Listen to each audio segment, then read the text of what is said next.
Em instantes, o comentário final de Ricardo Espinosa. Campanha Março Azul Marinho. O exame de colonoscopia é aliada na prevenção e diagnóstico precoce do câncer coloretal. Ó, meu filho, eu prometi e vou cumprir a promessa. A entrevista foi um pouco longa.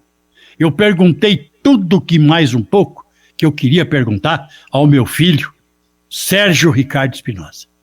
A cidade sabe, a cidade já o conhece, é um médico gastroenterologista com formação na Universidade Federal de Santa Catarina, fez estágio na França, fez estágio em São Paulo, nossa, coisa de louco. E hoje é bamba no negócio. Eu entrevistei meu filho e você vai ouvir agora o conteúdo da entrevista. Ele conta tudo e mais um pouco a respeito do exame, as vantagens, o perigo de não fazer o exame e coisa que o vale. Ouça a entrevista. Dr. Sérgio Ricardo Espinosa. Março Azul é o título que foi encontrado para falar do câncer de cólon. É isso mesmo? Isso. Esse foi o mês que as sociedades das especialidades relacionadas ao aparelho digestivo escolheram para marcar como mês de prevenção do câncer de colo ou câncer do intestino, que nesse caso é o intestino grosso, que é um câncer bastante comum, mas totalmente prevenível. Como é que ele começa no ser humano? Essa é uma boa pergunta. Normalmente ele começa como se fosse uma pequena verruga, que a gente chama de pólipo. Pólipo ou algo semelhante a um pólipo, não é?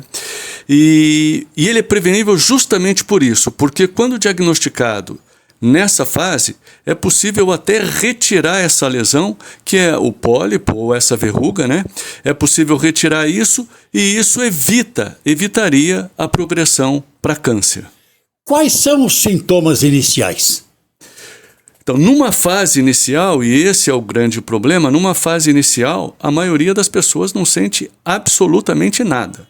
Elas começam a sentir quando a doença já está um pouco mais avançada. Quando, por exemplo, um pólipo desse ou uma verruga dessa se torna maior, se torna como se fosse uma grande verruga. Aí, nesses casos, o que a pessoa pode começar a sentir? Ela pode começar a sentir, por exemplo, uma alteração do funcionamento do hábito intestinal. Por exemplo, a pessoa que tem o intestino preso pode passar a ter um intestino mais solto. Ou o contrário, a pessoa tem um intestino mais solto, passa a ter intestino preso. A pessoa pode começar também a ter dor, não é, de um lado, do lado direito, eventualmente do lado esquerdo do abdômen. E um outro sintoma que pode acontecer é a perda de sangue, não é? A evidência de sangue nas fezes.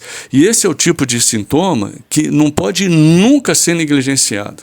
Ninguém que tem um sangramento à evacuação deve deixar de procurar seu médico para fazer uma investigação melhor e ver qual a causa disso. Porque uma das causas pode ser justamente o câncer. Quer dizer, ao evacuar, a pessoa vai perceber que alguma coisa mudou, não está mais como era antes. Isto tem que ser investigado? Exatamente, isso tem que ser investigado. Agora, o que é mais importante é que antes que aconteça qualquer coisa, as pessoas já devem começar a fazer uma investigação. E a recomendação hoje das sociedades da especialidade é que as pessoas comecem já a fazer os exames preventivos a partir dos 45 anos de idade, mesmo sem ter sintoma nenhum, não é? Assim como a mulher deve fazer com o câncer de mama, com a prevenção do câncer de mama, quer dizer, ela deve ir regularmente ao ginecologista para avaliar a possibilidade de câncer de mama, e assim como o homem deve fazer, não é? Preventivamente, para prevenir o câncer de próstata, indo no urologista. Ele deve procurar também, o homem e a mulher, a partir dos 45 anos, deve procurar também o seu médico para começar a fazer os exames preventivos do câncer de cólon. Porque, como a gente falou, quando diagnosticado numa fase inicial, é curável, absolutamente curável. Quando você fala de o aparecimento de alguma coisa que mudou, você fala de exames preventivos. Que exames são estes? Essa é outra boa pergunta. O melhor exame preventivo, não é, do câncer de intestino é a colonoscopia. A colonoscopia é um exame que permite a gente avaliar a superfície do intestino como se a gente estivesse olhando a superfície da própria pele. Então, com uma qualidade, com uma sensibilidade, a gente chama de acurácia, muito boa, muito boa. Então, por isso ela permite, não é, o diagnóstico e o tratamento de lesões numa fase muito inicial. Então, o exame é a colonoscopia. Você fala de colonoscopia. Este exame tem que ser feito em hospital, exige uma internação, tem que ter um preparo, pode ser feito em consultório médico? Então, o exame, ele na grande maioria das vezes, ele pode ser feito em clínica, não precisa ser feito no hospital. Só em casos especiais é que ele deve ser feito no hospital. Por exemplo, pacientes de maior idade, pacientes que estão mais debilitados, pacientes que têm algum outro risco, aí nesses casos a gente dá preferência para fazer no hospital. Caso contrário, a grande maioria deles pode ser feito na própria clínica. Bom, e esse exame precisa sim de um preparo, não é? E isso para alguns pacientes é um inconveniente. Porque a pessoa tem que tomar um laxante, esse laxante vai provocar a limpeza do intestino, né? Vai provocar uma diarreia, essa diarreia limpa o intestino, e isso para alguns pacientes pode ser um pouco desconfortável. Mas quando o paciente é bem orientado com relação ao preparo, ele tolera bem mesmo o preparo. Quanto tempo demora o exame, hein? Ora, depende. Tem paciente que o exame é mais fácil, tem paciente que o exame é mais difícil, mas de um modo geral, os pacientes ficam na clínica, digamos assim, da entrada até a saída, os pacientes podem ficar de 45 minutos a 1h30. Antes de qualquer outro procedimento, existe um medicamento para o tratamento se por acaso, eventualmente, a alteração já começou a acontecer? Pode ser tratado com medicamento? Não, infelizmente não tem medicamento nenhum para isso. O único medicamento, como a gente acabou de falar, é a realização do exame, da colonoscopia, que permite a gente avaliar toda a superfície do intestino, encontrando qualquer lesão. Uma lesão ainda numa fase inicial, ela pode ser tratada pela própria colonoscopia. E isso que é importante, porque acaba sendo um tratamento que evita até uma cirurgia.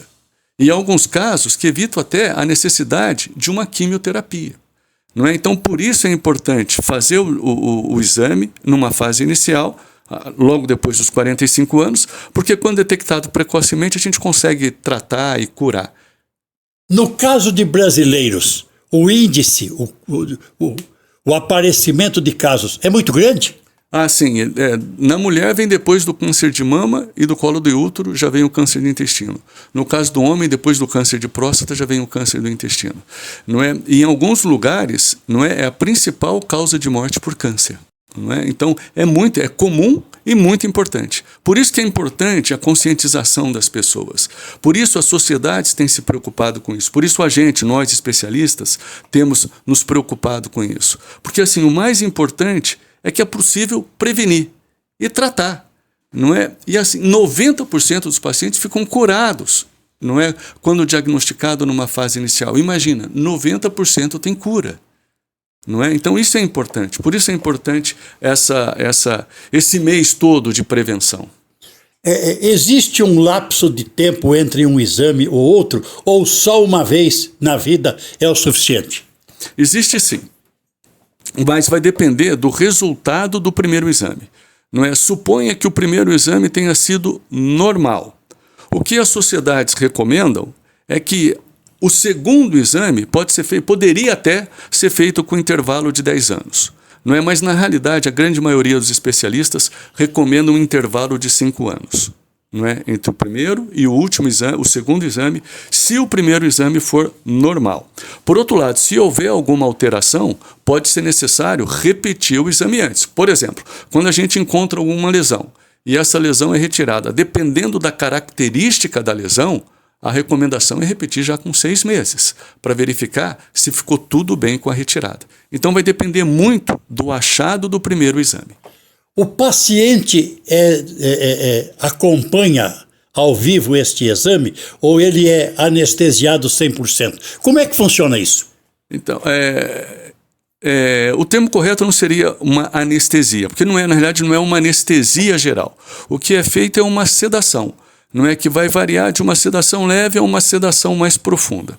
E isso é importante dizer também, porque com essa sedação, o exame ele é muito bem tolerado, as pessoas não sentem absolutamente nada. E uma coisa que é muito interessante é que é uma sedação que para alguns pacientes é tão agradável que eles até gostam do momento do exame, porque a sedação ela provoca um relaxamento, um descanso, um sono de uma boa qualidade. Os pacientes até gostam.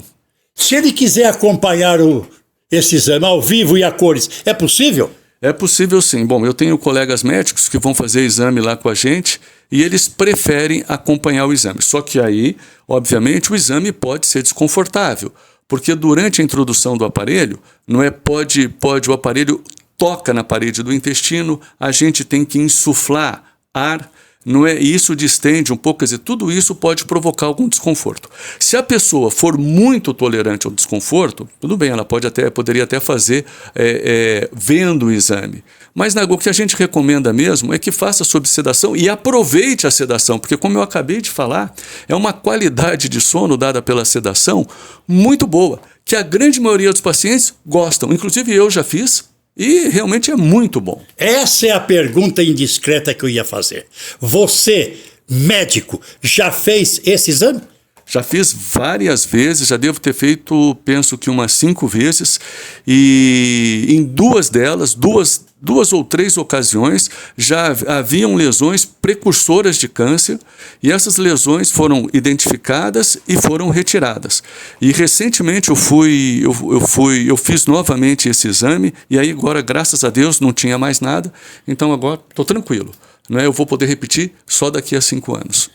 Mais uma pergunta indiscreta. É você que examina a si próprio ou é um colega seu? Você torna-se um paciente? Não, na verdade eu me torno um paciente, né? Quem me examina é um colega meu. E eu tenho o privilégio de ter feito a minha formação e ter colegas no Hospital das Clínicas da USP de São Paulo. Então eu sempre recorro a um colega desse, não é porque são colegas, são amigos, eu aproveito para fazer uma visita e para ser examinado por um desses meus colegas lá do Hospital das Clínicas da USP de São Paulo. Para terminar, normalmente o homem tem algum receio de fazer este exame. No caso do toque do exame da próstata, existe uma quantidade muito grande de homens que não fazem o exame. Não quero fazer, não vou fazer, não aceito fazer, não quero, é reticente. Ele não aceita fazer o exame. No caso do cólon, ele normalmente aceita?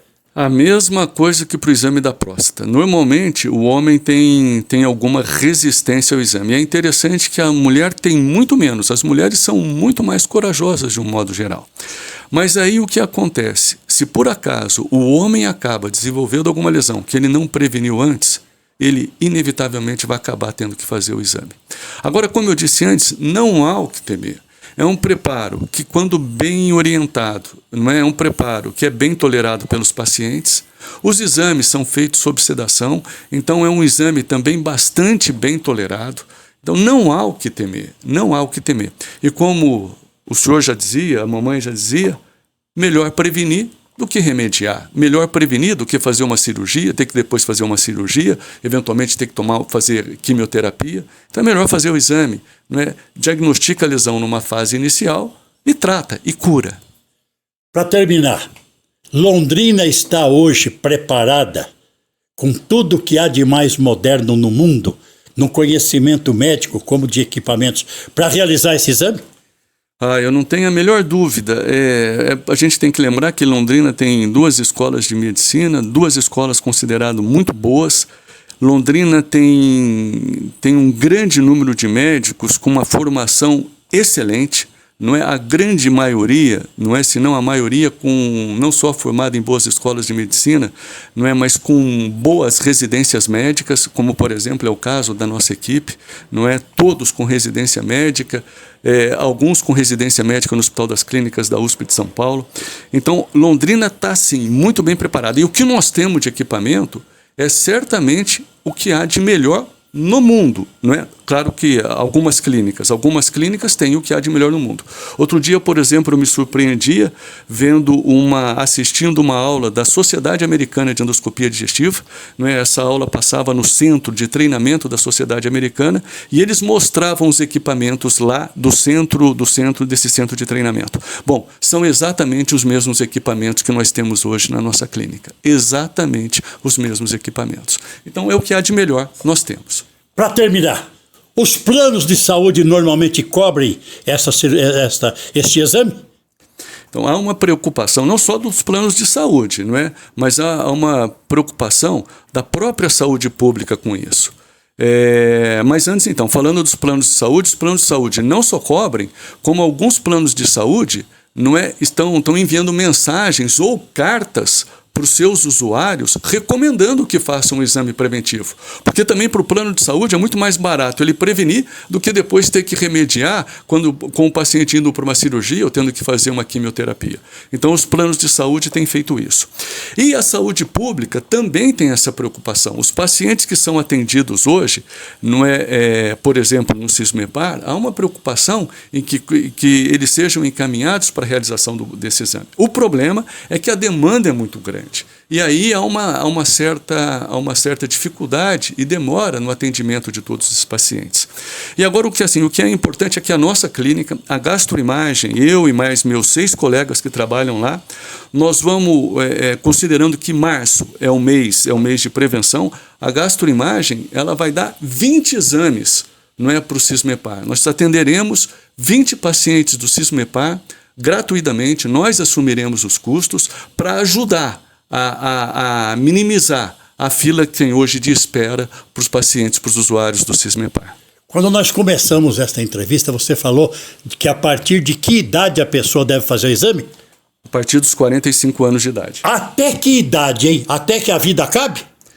Na realidade, até que a vida acabe, mas assim, existe uma faixa etária em que o câncer de cólon incide mais.